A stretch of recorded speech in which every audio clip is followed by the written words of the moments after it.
ফ্রান্সে চলমান বিক্ষোভ দমাতে ব্যবহার করা হচ্ছে জলকামান। এর পাশাপাশি চলছে ব্যাপক ধরপাকড়। ফ্রান্সে চলমান ব্লক এভরিথিং আন্দোলন দেশটিতে অর্থনৈতিক ও রাজনৈতিক অস্থিতিশীলতার পরিস্থিতি তৈরি করেছে। গত বুধবার শুরু হওয়া এই বিক্ষোভের পর 11 সেপ্টেম্বর বৃহস্পতিবার পর্যন্ত দেশব্যাপী কমপক্ষে 675 জনকে আটকের খবর নিশ্চিত করেছে কর্তৃপক্ষ। প্রেসিডেন্ট ইমানুয়েল ম্যাক্রোর নীতি এবং নেতৃত্বের বিরুদ্ধে সাধারণ মানুষের ক্ষোভ থেকে এই আন্দোলনের সূত্রপাত। অনলাইনে ব্যাপকভাবে বিক্ষোভের ডাক দেওয়ার পর হাজার হাজার মানুষ রাস্তায় নেমে আসেন। বিক্ষোভকারীরা দেশের স্বাভাবিক জীবনযাত্রা এবং অর্থনৈতিক কর্মকাণ্ডে বিঘ্ন ঘটানোর পরিকল্পনা করেছেন বলে জানা গেছে। এ অবস্থায় রাজধানী প্যারিস সহ বিভিন্ন শহরের নিরাপত্তা জোরদার করা হয়েছে এবং প্রায় ৮০,০০০ পুলিশ সদস্য মোতায়েন করা হয়েছে।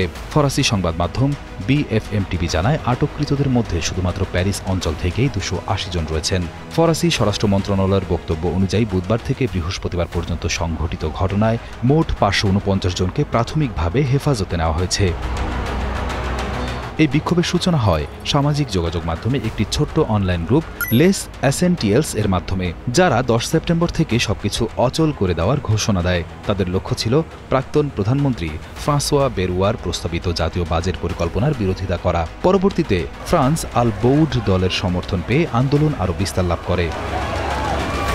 এটি তুলনা করা হচ্ছে 2018 সালের ইয়েলো ভেস্ট আন্দোলনের সঙ্গে, যা জ্বালানি মূল্য বৃদ্ধির বিরুদ্ধে শুরু হয়েছিল কিন্তু পরে ম্যাক্রোর অর্থনৈতিক সংস্কারের বিরুদ্ধে বড় আন্দোলনে রূপ নেয়। এদিকে ফরাসি ট্রেড ইউনিয়নগুলো বেরুয়ার বাজেট নীতির বিরুদ্ধে সোচ্চার হয়েছে এবং আগামী 18 সেপ্টেম্বর দেশব্যাপী সমাবেশ ও বিক্ষোভ দিবসের আহ্বান জানিয়েছে। রাজনৈতিক অস্থিরতা আরও তীব্র হয় গত সোমবার সংসদে আস্থা ভোটে প্রধানমন্ত্রীর পতনের পর। এরপর প্রেসিডেন্ট ম্যাক্রো সশস্ত্র বাহিনী বিষয়ক মন্ত্রী সেবাস্তিয়ান লেকনুরকে নতুন প্রধানমন্ত্রী হিসেবে নিয়োগ দেন। নতুন সরকার গঠনের আগে তাকে বিভিন্ন রাজনৈতিক দলের সঙ্গে আলোচনার দায়িত্ব দেওয়া হয়েছে। উল্লেখ্য, ফ্রান্সের বাজেট ঘাটতি ইউরোপীয় ইউনিয়নের মধ্যে সবচেয়ে বড়গুলোর মধ্যে একটি, যা দেশের মোট দেশজ উৎপাদনের 5.8%। বাজেট নিয়ে মতবিরোধ ইতোমধ্যেই ফরাসি রাজনীতিতে উত্তেজনার একটি বড় কারণ হয়ে দাঁড়িয়েছে।